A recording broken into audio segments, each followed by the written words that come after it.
উম্মুল খায়ের ফাতেমা। বাবার নাম ছিলেন আবু সালেহ মুসা জঙ্গি, তার পীরের নাম ছিলেন আবু সাইদ মাকজুমি।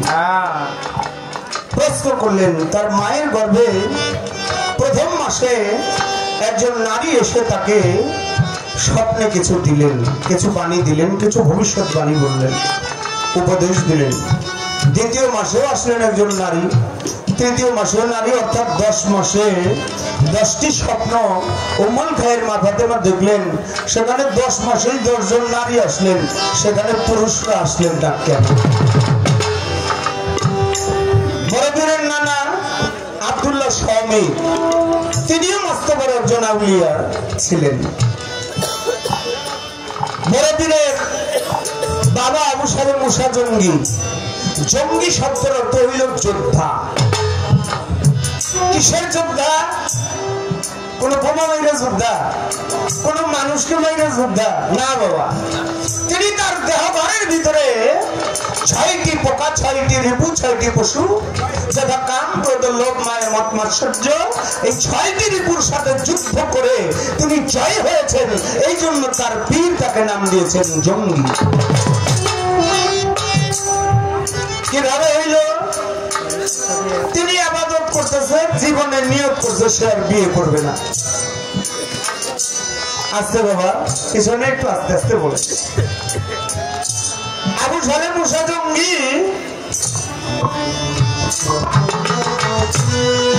সে একদিন, এটা বলো তো একজনে, আচ্ছা আসতে হবে না, আসতে হবে না, আসতে হবে না।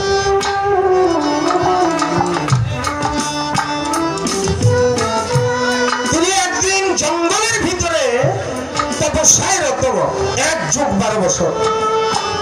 12 বছর পরে তার মনে হইল, আমার বোধ হয় একটু ক্ষুধা ক্ষুধা, একটু বাতাসের অভাব, একটু সূর্যের আলোর অভাব আমার দেহটা চাইতেছে। তিনি কি করলেন? ধজলা নদীর পাড়ে গেলেন। ধজলা নদীর পাড়ে গিয়ে তিনি অজু সারলেন। প্রথম অজু করে একটা কোষ পানি নিয়ে তিনি খাইলেন। খাওয়ার পরেই তার ক্ষুধাটা বেড়ে গেছে। দেখে উজানের থেকে ঢল বেয়ে ঢেউয়ের সাথে একটা ফল ভেসে আসছে। ফলটা ধরেই 1 লোকমা, 2 লোকমা, 3 কামড়টা যখন দেয়, তখন আবু সালেহ মুসা জঙ্গির ভিতরে একটা ভাবনা এসে যায়, হায় আল্লাহ, আমি কি করলাম?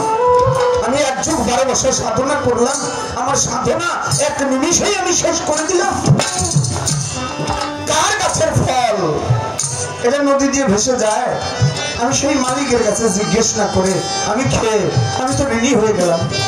এখন আমার সাধন ভজন সবই ফাও হয়ে গেল, নিচে হয়ে গেল। এখন আমি কি করি? ফলটা আসলে যেই দিক দিয়ে সেই দিকে হাঁটা শুরু করলো। হাঁটতে হাঁটতে অনেক দূরে যাওয়ার পরে দেখে নদীর পাড়ে ওই ফলের বাগান। ফল বাগানের ভিতরে ঢুকছে, ঢুকে দেখে একজন মালিক, সে কাজ করে। জিজ্ঞেস করে, বাবা এই ফলের মালিককে? তো মালিকের বাড়ি হইলো অনেক দূরে, তো আমাকে নিয়ে চলেন। গেছে বাড়িতে একটা রাজপ্রাসাদ। ঘরের ভিতরে ঢুকছে, ঢুকেই পায়ের ভিতরে জড়াই ধরছে, হুজুর কে আপনি? আমি অনেক দূর থেকে আসছি। কেন আসছেন? বলে আমি আসছি আপনার বাগানের একটা ফল ধজলা নদীর পানি দিয়ে ভেসে যায়, আমি দেখে ফলটার লোভ সামলাইতে পারি নাই, আমি একটু খেয়ে আমি ঋণী হয়ে গেছি। আপনার কাছে জিজ্ঞেস না করে আপনার ফল বাগানের ফল খেয়ে আমি ঋণী হয়ে গেছি, আপনি আমাকে ক্ষমা করেন। আব্দুল্লাহ স্বামীর মনে মনে কয়, আমার বাগানের ফল কত মানুষ চুরি করে নিয়ে যায়, কত কাক প্রকৃতি খায়, আজ পর্যন্ত কেউ আমার কাছে এই ঋণ শোধ করতে আসলো না। আর নদী দিয়ে ভাইসা যায়, পানি দিয়ে ভাইসা যায় ফল, ওই ফল খাইয়া সেই লোক আমার কাছে ক্ষমা চাইতে আসছে, সে সাধারণ লোক। বাবা কই কি তুমি ফল খাইছাও, এখন তুমি ঋণী হয়ে গেছো, পাপ করছো। যেই ফল বাগানের ফল খাইছো তুমি, ওই ফল বাগানে তোমার 1 যুগ 12 বছর চাকরি করতে। তুমি রাজি আছো বাবা? কয় হুজুর 1 যুগ 12 বছর চাকরি করলে যদি আমার ঋণ শোধ হয় তাতেই আমি রাজি। 1 যুগ 12 বছর কাটাই দিছে, একদিন মাত্র বাকি। আব্দুল্লাহ শামীর বলে আমি যারে ফল বাগানটা দিলাম যার দায়িত্বে, দেখি সে আছে কিনা। দৌড়ে গেছে, ফল বাগানের দূরের থেকে তাকায় দেখে ফলের গাছ একটাও নাই। মালিক সর্বনাশ, কার কাছে দিয়েছিলাম উনি ফল বাগান সব পেয়েছে কিনে চলে গেছে না। আস্তে আস্তে আরো সামনে যখন চলে গেছে দেখে ফল বাগানের গাছ সবই ঠিক আছে, শুধু ঠিক নাই যেখানে একটা গাছ ছিল ওইখানে দুইটা গাছ, যেই ফলের গাছে ফল ধরতো না ওই গাছে ভরপুর ফল ধরছে। আব্দুল্লাহ স্বামী বাগানের ভিতরে ঢুকে আবু সালে মুসা জঙ্গির কথা, বাবা 1-12 বছরের ভিতরে আমি আসি নাই, কালকেই শেষ। একটু আগে দেখলাম একটা গাছও নাই, এখন দেখি গাছ ভরপুর আছে, বিষয়টা কি বাবা? আবু সালে মুসা জঙ্গি বেয়াদবি মার্জনা করবে। আপনি কি নামাজ কালাম পড়েন? মাঝে মাঝে মিস যায় বাবা, 5 ওয়াক্ত পড়তে পারি না। আমি 5 ওয়াক্ত পড়ি। আমি একাই জঙ্গলের মধ্যে, আমার সাথে কোনো মুক্তাদি মুসল্লি কিছুই নাই। আমি যখন নামাজে দাঁড়ায় যাই তখন এই জঙ্গলের সমস্ত গাছপালা তরুলতা আমার পিছনে সারি হয়ে মুক্তাদি মুসল্লি হয়ে আমার সাথে নামাজ আদায়। আমি যখন রুকুতে যাই তখন গাছগুলি রুকুতে যায়, আমি যখন সেজদায় উপনীত হই তখন ওই গাছগুলিও সেজদায় যায়। ওরা যখন সেজদায় ছিল তখন আপনি দেখছেন গাছ একটাও নাই। আহা, আর বুঝার বাকি রইল না। আব্দুল্লাহ স্বামীর বলে, বাবা আমার যে আর একটা শর্ত আছে। কি শর্ত? আমার মেয়েটাকে তোমাকে বিয়ে করতে হবে। মনে মনে ভাবে এইরকম ছেলে হাত ছাড়া করা যাবে না। আমার একটা মেয়ে আছে বাবা, তার বয়স হইল 60 বছর। এই 60 বছরের বৃদ্ধ মেয়েকে তোমার বিয়ে করতে হবে। বলে হুজুর আমি রাজি। রাজি হয়ে গেল, তাও আমি রাজি যদি আমি ঋণ শোধ করতে পারি। আমাদের যুগে হইলে এই কাছে আমরা একটু করতাম বাবা। আরে ফল খাইছি আবার ঋণ শোধ করতে মনে করো, আবার তাও আবার গান দিয়ে যায়, নিতে হয় নাই বাবা। দেখেন কত সুন্দর ভাব প্রকাশ। আমি রাজি। ওই রাজি আছো, আরো কিছু কথা আছে। ওই কি কথা? আমার মায়ের বিয়ে করবো, আমার মায়ের অন্ধ, তাও রাজি। আমার মায়ের বাবা, তাও রাজি। আমার মায়ের মাথার ভিতরে বড় টিউমার, তাও রাজি। আমার মায়ের হাত দিয়ে ধরতে পারে না, তাও রাজি। আমার মায়ের খোরা চলতে পারে না। আহা, সব শুনে রাজি হয়ে গেছে। বাসর ঘরে নিয়ে গেছে। বাসর ঘরে যাওয়ার পরে ঘরের ভিতরে যখন ডাইন পাল দিছে, ঘরের বাসর ঘরে খাটের ভিতরে তাকায় দেখে পূর্ণিমার চাঁদের মতো একটা নারী বসে আছে। আমার সাথে মুসাফির কয়, আমি মনে হয় ভুল করে অন্য করে আসছি, কারণ আমার শ্বশুর যা বলছে এই মেয়ের সাথে তার কোনো মিল নেই। ঘরে থেকে বের হইতে চায়, পেছন দিয়ে বড় ঘরের মা উমুল খায়ের ফাতেমা ডাকে, স্বামী গো, ও স্বামী আপনি কোথায় যান? এই একা ঘরে বাসর ঘরে এই অভাগী কুলটাকে রেখে আপনি কোথায় যান? আপনি কে? আমি আপনার সহধর্মিনী কন্যা। আপনি বাবা? আপনার বাবা বলছে। ঠিকই তো বলছে। আমি আমার বাবা মাকে ছাড়া, বাবা মায়ের সাথে ছাড়া আর কোন ভিন পুরুষের সাথে এই জীবন পর্যন্ত আমি কথা বলি না। আর এই চোখ দিয়ে আমি কোন পুরুষ দেখি না, দেখি না। আমি এই হাত দিয়ে কোন ভিন পুরুষ ধরি নাই। এই পা দিয়ে আমি আজ পর্যন্ত বাড়ির বাহিরে যাই নাই। আমার মাথার চুল আজ পর্যন্ত কেউ তো দেখে নাই। বাসর ঘর করবে, বিদায় নিয়ে রাস্তা দিয়ে যায়। উম্মুল খায়ের ফাতেমা ডেকে বলে, স্বামী বোধহয় আমার গর্ভে কেমন কেমন লাগে। এখানে আরো কিছু ঘটনা আছে আমি বলবো, আগে আমার একটা গান আপনাদের। বড় পীর, বড় পীর, বড় পীর, বড় পীর, ও গো তোমার নামে পাথর গলে, তোমার নামে পাথর গলে আগুন হয় পানি। বড় পীর জিলানী, জিলানে জিলানী, বড় পীর জিলানী। আমি আমাদের সেই বন্ধনের আসরে অনেকটাই ভুল হয়েছে, এটা শিউলিদনও বলছে। আমাদের নুরুল হক ভাই বাংলাদেশের এক সময় সুনামধন্য একজন শিল্পী ছিল, রেহানা সরকার, তারই হাজবেন্ড। আমি নুরু ভাইয়ের মাধ্যমেই এখানে আসা। নুরু ভাই অনেক কষ্ট করে আমার বাসায় বসে গেছে, কিন্তু বাসায় যায় নাই। আমি নুরু ভাইকে বলবো মঞ্চে আসার জন্য। আপনারা যারা গান কমিটি আছেন, এখন শেষ রাতে আপনাদের দেখলে একটু ভালো লাগে, আসবে না।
মাকে ধরে নীরব থাকেন, ভাই ধরে জানাই, যেইভাবে প্রশ্ন করে তার জবাব দিতে চাই।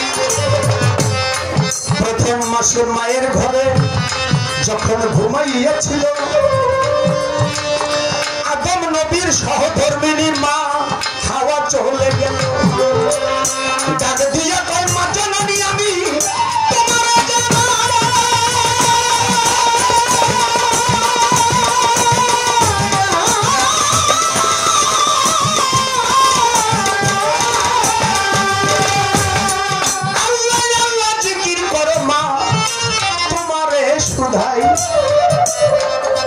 আল্লাহর জিকির হৃদয়ে রাখো, কবু ভুলো না। তোমার গর্ভে আসতেছে একজন মহামানব, তুমি বুঝো না। দ্বিতীয় মাসে চলে গেল মা আসিয়া, ফেরাউনের স্ত্রী ছিল, দলিলে ফরমায় সেজে সাথে একটা রুমাল দিয়া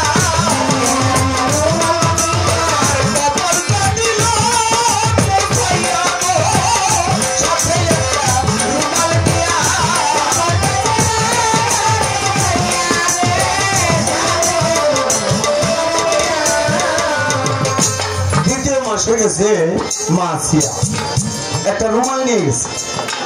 যখন মার রুহটা নূরটা ওই ঘরের ভিতরে প্রবেশ করলেন, নূরের আলো দেখে উম্মুল খায়ের ফাতেমা ভয়ে কম্পিত হয়ে তার শরীরটা ঢাক হয়ে চলে জান্নাতি একটি রুমাল, একটি কাপড় নিয়ে মায়ের কপালটা মুছে দিল আর বলল, মা ভয়ের কোনো কারণ নাই, আমি আসছি মা, এই রুমালটা তোমার কাছে রাখো, তোমার ভবিষ্যতের কাজে লাগবে, তোমারই সন্তান ভূমিষ্ঠ হওয়ার আগ পর্যন্ত তোমার বালিশের নিচে এই রুমালটা রেখে দাও।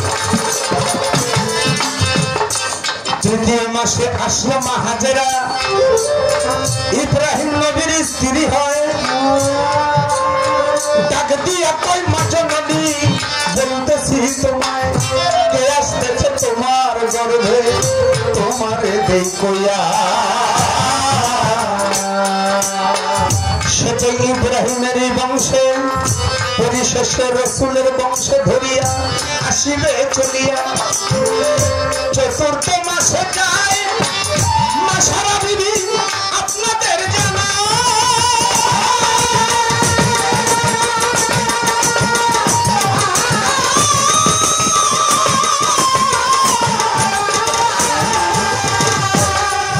পঞ্চম মাসে চলে গেল মারাবে অবশ্রিতাই, ষষ্ঠ মাসে চলে গেল মা আমেনা, সপ্তম মাসে চলে গেল মা খাদিজা, এবার অষ্টম মাসে আয়েশা দিয়া মাকে দিল সান্ত্বনা দিয়া, অষ্টম মাসে আয়েশা দিয়া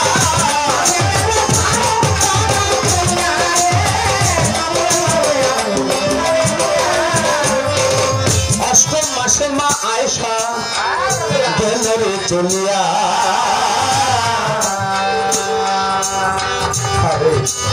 একটা পাগল পোলা ফরিদপুর থেকে আসছে, আমার জন্য পোশাক নিয়ে আসছে, কই বাবা একটু না পড়লে ভালো লাগে না, পড়লাম অনেক, কই বাবা আপনার পাগড়ি পড়তে, পাগড়ি পড়ার বয়স এখন আসছে না। যাক, তারপরে মনে আশা করছে, আশাটা পূরণ করছে। মা আয়েশা সিদ্দিকা কেন আসলো এর ভাব অর্থ নয়, খারাপ লাগতেছে নাকি দু একটা কথা বললেন? মা আয়েশা সিদ্দিকা একদিন আমার নবীর কাছে কয়, ইয়া রাসূলুল্লাহ, কই কি, কয় আমি তো একটু মা হইতে চাই।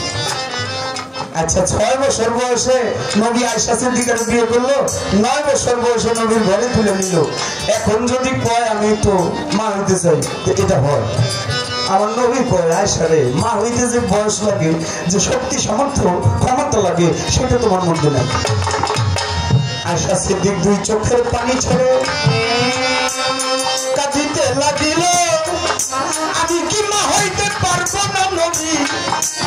তুমি বলো না, তুমি মা হইতে পারবে না, তবে তোমার মা হওয়ার যে শখ আল্লাহ এটা পূরণ করে দিবে আমার আল্লাহ।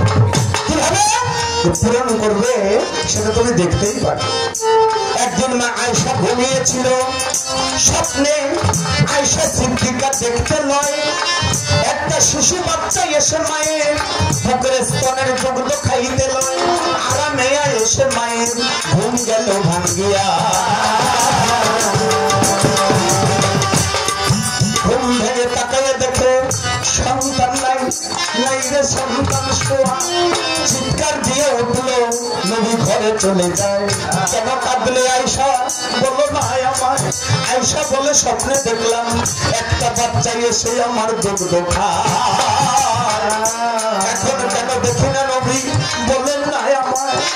নবী বলে আর তো কেউ না,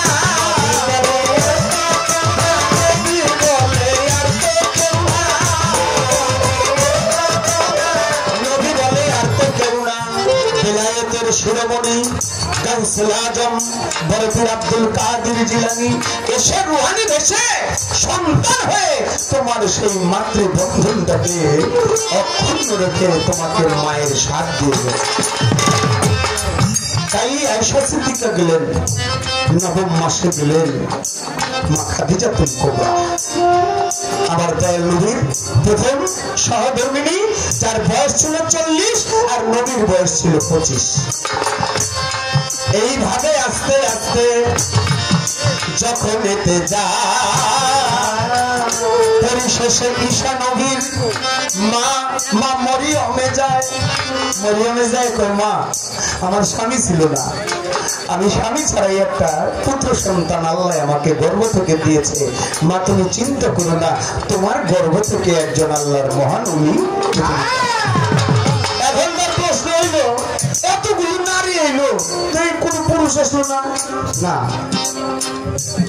ওই মায়ের গর্ভস্থলে, মায়ের যে গর্ভস্থান সেখানে প্রত্যেকটি শক্তি মহাশক্তি মা ফাতেমার শক্তি নিয়ে, মা ফাতেমার আদেশেই এই প্রত্যেকটা নারী সেদিন মায়ের গর্ভ। এই আপনার কথা ছিল, ইহার বেশি নাই। এবার আমারও জিজ্ঞাসা রইল, জবাব কেন পাই? আমি ছোট্ট করে একটি প্রশ্নই করবো। আপনি করা আচ্ছা, আমি একটু জানতে চাই, আমার খাজা বাবারে কিছু কিছু ভক্ত বলতো সবুজ, আচ্ছা, কিন্তু আরেকজন খাজা বাবার আরো অনেক আগে আরেকজন আল্লাহর আউলিয়া, তারে দেখেও কিছু কিছু মানুষ বলতো সবুজ। আমি একটু জানতে চাই এই খাজা বাবারে সবুজ বলার কারণ কি? আসলে এটার মূলে কারণ ছিল কি? আর তার আগে যে আউলিয়া তাকে দেখেও যে সবুজ বলতো, এরই মূলে কারণ ছিল কি? ছোট্ট করে কি কথা